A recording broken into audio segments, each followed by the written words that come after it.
AJ stared at the short, stern man, incredulous.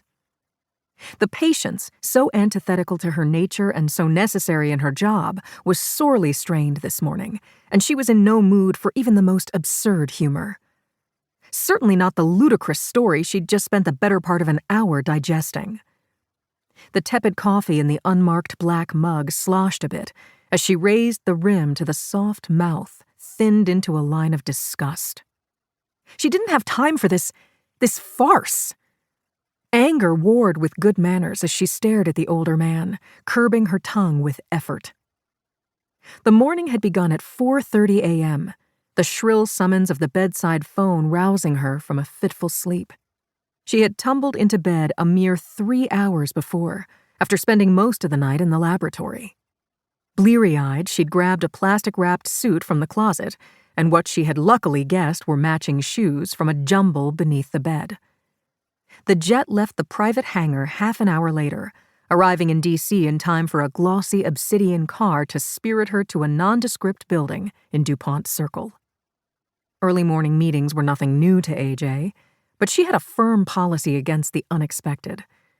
She despised the unknown, loathed surprises, particularly those surprises that sprung up the day before the most important meeting of her 25-year-old life.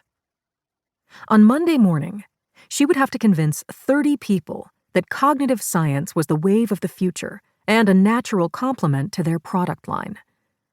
The brainchild she'd slaved over in secret for more than a year would be revealed. Even more, she'd have to cajole the board of directors for one of the world's most powerful corporations into turning over complete control of research and development to the youngest executive in Grayson Conglomerate International. AJ didn't doubt her capacity to handle the job. More than anyone, she was vibrantly aware of the responsibility she sought. R&D was the lifeblood of the GCI empire, particularly its advanced computer technology. Under her command, Poppet would be the next wave in artificial intelligence.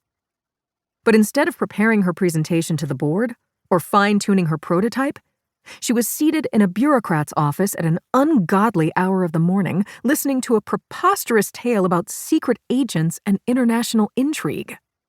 Let me get this straight. You wake me at an unconscionable hour, fly me 500 miles in a rainstorm, whisk me to a clandestine meeting, all to tell me that my cousin is James Bond? With a withering glance, AJ pushed back her chair and rose. Goodbye, Mr. Russell. Sit down, Athena, the man quietly instructed. No one calls me that, AJ growled, but she sat immediately. Not that she was at all afraid of the man behind the desk. At least 50 years old, Russell had black hair sprinkled liberally with gray, a color that matched the thoroughly unnerving eyes. The name is AJ, she grumbled. She crossed her arms in a petulant pose familiar to her family and pouted full, glossed lips. What other fairy tales do you want to tell me? That Adam and Raleigh met on a secret mission and fell madly in love? Well, that's true, but beside the point. James Atlas Russell favored the young woman with a grin. Of course, they broke up when she refused to save his partner, but yep, that's how it started. The Texas drawl revealed his amusement with the story. Damnedest romance I ever saw. Raleigh's a spy, too? Now AJ knew the man was a lunatic. Raleigh Foster, the newest member of the Grayson family, was entirely too sensible and, well, staid to be Emma Peel to Adam's Mr. Steed. Atlas leaned back in the massive leather chair and steepled stubby fingers on the jumbled desktop, with its odd ring of letter holders, files, and pencils carefully situated around the outer edge.